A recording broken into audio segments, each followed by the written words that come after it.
Hello student, आज हम देखते हैं अध्याय 16 जल संसाधन। ठीक, इसके अंतर्गत भी हमारी टॉपिक बच गई थी, उसका आज अध्ययन करेंगे। तो देखते हैं सिंचाई के लिए जल की मांग। ठीक है, तो कृषि में क्या जल बहुत ही उपयोगी होता है। कृषि कार्य के लिए जल तो आवश्यक है ना, जल के बिना कृषि तो नहीं की जा सकती। तो कृषि में जल पूर्ति के लिए एक क्या है, प्राकृतिक वर्षा जल से, दूसरा है भूमिगत जल एवं नहरों नालों से प्राप्त जल का सिंचाई के माध्यम से क्या है, कृषि कार्य की जाती है।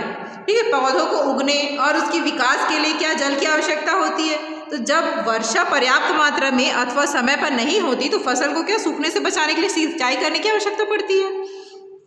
तो कृत्रिम ढंग से जल को खेतों तक पहुंचाने की प्रक्रिया को हम सिंचाई बोलते हैं।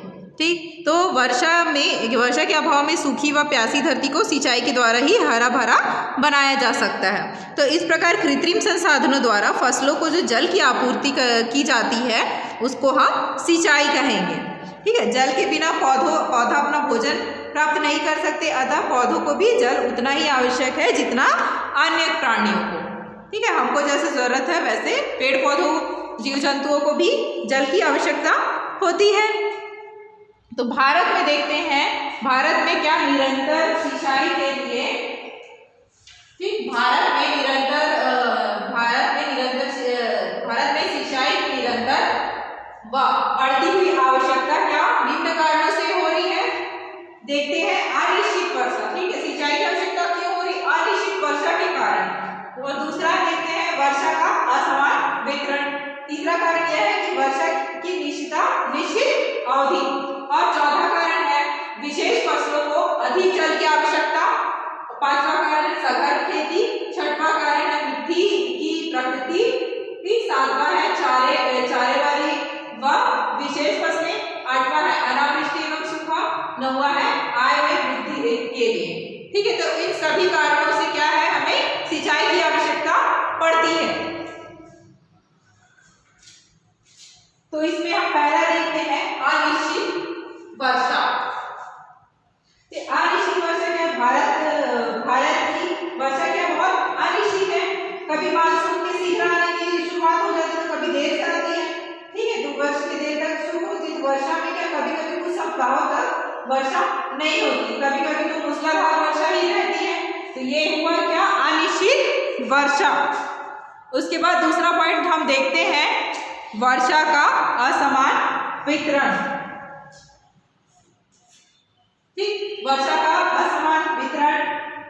तो भारत के सभी भागों में वर्षा का वितरण क्या है, एक समान नहीं होता। जैसे यहाँ पानी गिर रहा है, फिर यही इसी क्षेत्र में ही देखेंगे, अपनी दूर भिलाई में चले जाएंगे तो वहाँ पानी नहीं गिरता, यहाँ गिरते रहता है, उधर नहीं गिरता। मतलब जो है वो सभी क्षेत्रों में क्या है, एक समान वितरण नहीं। उदाहरण के देखते हैं मानिसराम में, ठीक है, चेरापूंजी के निकट जो स्थित एक गाँव है में, वहाँ 1100 सेंटीमीटर वार्षिक वर्षा होती है। जबकि क्या है, पश्चिमी राजस्थान में केवल कितनी 15 सेंटीमीटर ही वर्षा होती है। तो कम वर्षा वाले भागों में बिना सिंचाई की फसलें उगाना संभव नहीं हो पाता, इसीलिए क्या है, हमें सिंचाई की आवश्यकता पड़ती है। उसके बाद तीसरा कारण देखेंगे वर्षा की निश्चित अवधि। तो जो भारत की 80% वर्षा है जून से सितंबर तक होती है और शेष क्या है 18 महीने लगभग शुष्क रहते हैं। तो इस समय वर्षा की कमी की पूर्ति के लिए क्या हो जाता है, सिंचाई आवश्यक हो जाती है। ठीक, उसके बाद चौथा देखते हैं हम विशेष फसलों को अधिक जल की आवश्यकता। तो जो विशेष फसलें हैं, भारत में कुछ ऐसी फसलें उगाई जाती है जिनके लिए क्या है, अधिक जल की आवश्यकता होती है। तो उदाहरण के देखते हैं धान, ठीक, जूट, गन्ना, चाय आदि फसलों को सिंचाई द्वारा नियमित रूप से क्या होती है, जल की आवश्यकता पड़ती है। ठीक, तो इस कारण सिंचाई की आवश्यकता होती है। उसके बाद देखते हैं पांचवा कारण हमारा सघन खेती। तो देश की बढ़ती हुई जनसंख्या को भोजन देने के लिए अधिक उत्पादन पर बल दिया जा रहा है तथा लक्ष्य क्या है, सिंचाई द्वारा ही पूरा हो सकता है। तो अतः निरंतर अधिक क्षेत्रों में नियमित सिंचाई सुविधा आवश्यक है। ठीक, उसके बाद देखते हैं हम छठवा, मिट्टी की प्रकृति। तो भारत में क्या अनेक प्रकार की मिट्टियां हैं, कुछ मिट्टियों में नमी के धारण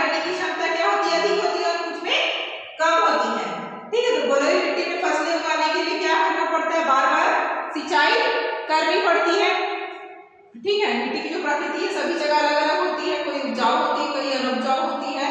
तो क्या होती है, सिंचाई की आवश्यकता पड़ती है मिट्टी की प्रकृति के कारण। उसके बाद देखते हैं चारे वाले का विशेष फसलें। तो भारत में क्या पशुधन अधिक है, पशुओं के चारे के लिए भी क्या, पशुओं के चारों के लिए भी क्या हमें जल की आवश्यकता पड़ती है उगाने के लिए। ठीक है, फसलें उगाने के लिए। तो चारे वाली फसलों जैसे फल सब्जी एवं उन्नत किस्म की फसलों आदि के लिए क्या होती है, जल की आवश्यकता अधिक पड़ती है। ठीक, उसके बाद देखते हैं हम अनावृष्टि एवं सूखा।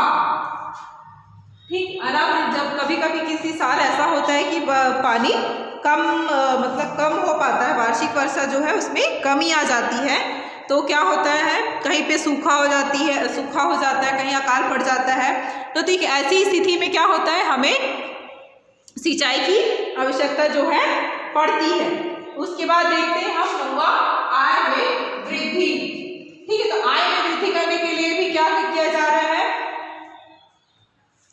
आय में वृद्धि करने के लिए भी सिंचाई की आवश्यकता ली जा रही है। ठीक है, सिंचाई द्वारा क्या हो रहा है, उत्पादन में वृद्धि होगी, जिससे कृषक एवं सरकार की आय में क्या होगी, वृद्धि होगी। ठीक, यहाँ तक सभी को स्पष्ट है। और क्या देखते हैं फिर, सूखा व अकाल पड़ने पर कृषि में संलग्न एवं ग्रामीण अर्थव्यवस्था के आधार पशुधन की सुरक्षा के लिए भी शुष्क व अर्धशुष्क प्रदेशों एवं सूखाग्रस्त प्रदेशों में सिंचाई की सुविधा को अतिरिक्त वरदान माना जाता है।